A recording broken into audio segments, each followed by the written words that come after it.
about, okay, I got this, I'm starting to get this idea of this midline stabilization, how to create stiffness and challenge that basic position. But what's really after is, once I've created a stable position, how do I start to express this in gymnastics terms, or in body weight control terms, or movement terms? And the very first thing we talk about is creating external rotation at the shoulder for stability. Why do we start here? Because push-up is one of the first things that hurts people's shoulders, doesn't it? So if you're overextended, then you can't ever stabilize your shoulder. Now we have a movement fault, and no wonder that shoulder pain is caused by your push-up. Second piece is that if I start internally rotated or in a loose position, all I'm going to continue to do is load my shoulder in a bad mechanic, and now I continue to have shoulder pain.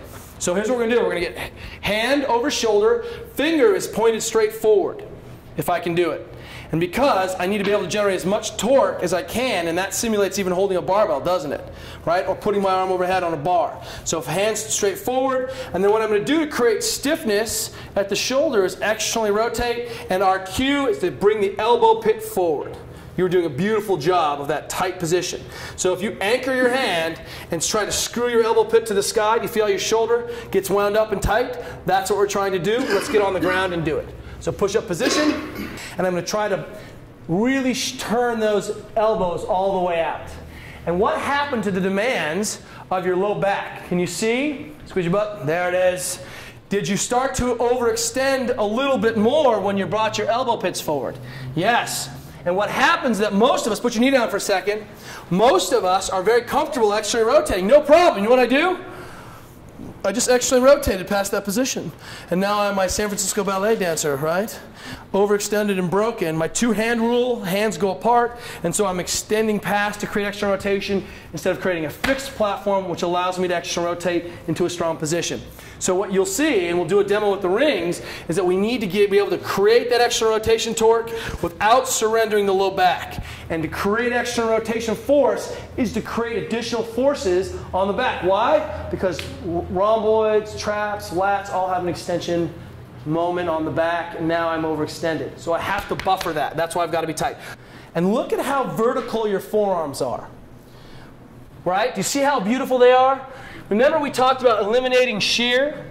Well, if my kneecap comes forward, it tilts when I squat, I'm a less effective lever. What? Nicole Carroll, vertical shin, femur rotating about a vertical shin. Well, look what's happened to your elbows now. They're pretty straight up and down. This is what a good ring dip looks like, right?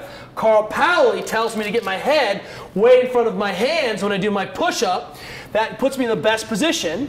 And now we've loaded up the system and minimized a lot of shear, and we put the load squarely back on the chest where it belongs. Because I put my pec in its mechanically most advantageous position.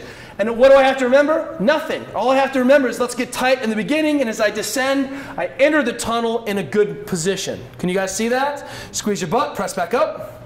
And as you press back up, find that external rotation again. I've got to finish again, ready to reset. Right? And the reason this is having a hard time overextending or locking out is because you're overextended. Here, squeeze your butt. Now bring that armpit forward. Much better position. You see that? Yeah. Good, and now you're straighter. Now, beautiful job. They're all working. Oh, no discipline! There it is, squeeze it. You can see it, squeeze it. Now you're tight. Now watch. They're all in a beautiful plank position, right? Working their butts off, heads are tall. 100% of them are internally rotated. Bam! We got them, didn't we? Put the knee down. They're all in what position, basically?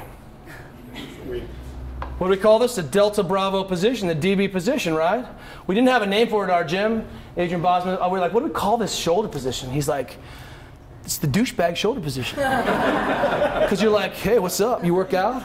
That's so awesome. What you live? What's your friend time? Right? So what ends up happening is all of these guys got in a little bit more challenged position and immediately lost that control to be able to lock off on the ground.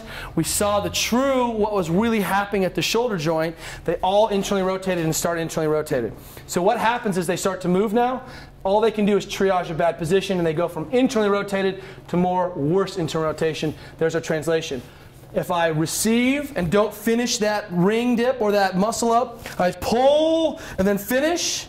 And if I start here, then I'm going to press internally rotated, and that destroys my shoulder. As I pull, wham! I pull to here as I'm taut, and then I press back out into a locked out position. Does that make sense? Push up position again. Squeeze your butt. Hollowed, turn out for the count.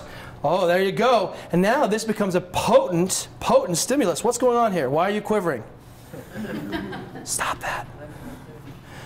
And you'll notice that he's barely getting back to neutral every time. There's our turnout position holding in. And this is basic positioning. CrossFit slop means that I see a decay. Sometimes I bend my arms really when I pull.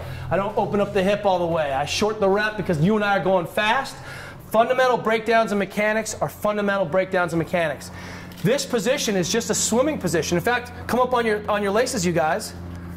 With our swimmers, we're like, hey, what's your longest swim event? Can you hold this position? Because all they're doing now is effectively pulling in a neutral spine position, which is the same deadlift position.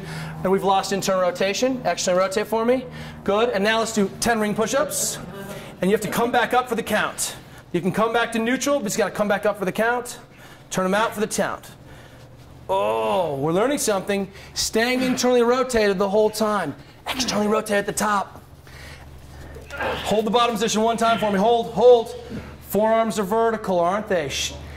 Perfect loading parameter, load system. Squeeze your butt, press back up. Did we see a break here? Put your knees down. Give these guys a hand. That was legit. How hard was 10 push-ups? That was 10 push-ups, bro. Workout 2, you did like 2,000 push-ups. And all we've done is challenge the mechanics a little bit. And I'll guarantee you cannot see people ever fully extend until they lock out into this position. This is a full push-out position. And this is a quick way to spot these problems, and they're magnified. It's just easy to see, but when we see people on the barbell, all of a sudden we see this internal rotation. And all we've got to do is put our athletes into a good position and then load them up. So what were these athletes missing? External rotation. Were they able to do it after a little cueing? Yeah, so maybe it's not a mobility problem, but maybe as part of my prescription I have a motor control problem. I just don't know how to practice it. I don't know how to prioritize it.